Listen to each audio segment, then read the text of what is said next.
2024 में बीजेपी कुछ राज्यसभा सांसदों को लड़ा सकती है लोकसभा चुनाव। इन कैबिनेट मंत्रियों के नाम हैं शामिल। भारतीय जनता पार्टी 2024 के लोकसभा में 2019 के चुनाव का एक आजमाया हुआ सफल फॉर्मूला अपना सकती है। माना जा रहा है कि कुछ केंद्रीय मंत्री जो राज्यसभा के सांसद हैं, पार्टी उन्हें लोकसभा चुनाव लड़ने के लिए कह सकती है।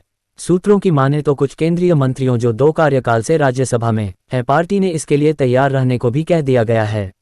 इसके मुताबिक पार्टी की ओर से केंद्रीय मंत्रियों धर्मेंद्र प्रधान, भूपेंद्र यादव और मनसुख मंडाविया का इसके लिए नाम चुना जा सकता है, जिनका दूसरा राज्यसभा कार्यकाल चल रहा है। धर्मेंद्र प्रधान और भूपेंद्र यादव का हो सकता है नाम।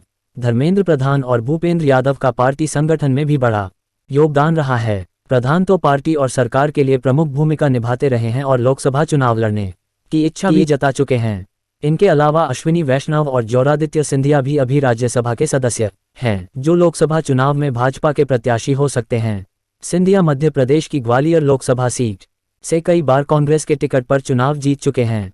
स्मृति ईरानी और रविशंकर प्रसाद हो चुके हैं सफल। 2019 के लोकसभा चुनाव में बीजेपी ने तब के केंद्रीय मंत्रियों स्मृति ईरानी और रविशंकर प्रसाद को भी क्रमशः अमेठी और पटना लोकसभा क्षेत्र से चुनाव मैदान में उतारा था।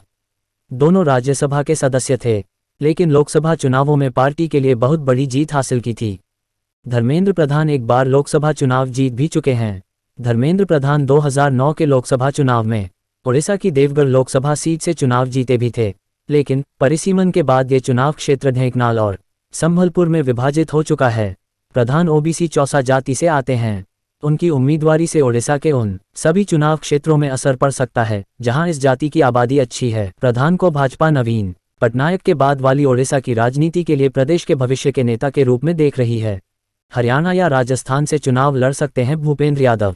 इसी तरह भूपेंद्र यादव राजस्थान से 2 बार के राज्यसभा सांसद हैं। वह बिहार और गुजरात जैसे राज्यों में भाजपा संगठन के लिए बहुत बड़ी जिम्मेदारी संभाल चुके हैं। इस बार उन्हें हरियाणा से भाजपा के राष्ट्रीय कार्यकारिणी में जगह दी गई है। वह हरियाणा के मूल निवासी हैं। जब भूपेंद्र यादव को प्रधानमंत्री नरेंद्र मोदी की कैबिनेट में जगह मिली थी और वह हरियाणा में रेवाड़ी के जमालपुर में अपने पैतृक इलाके में रैली करने पहुंचे थे, तो हरियाणा के सीएम मनोहर लाल खट्टर ने उन्हें धरती का लाल कहकर पेश किया था।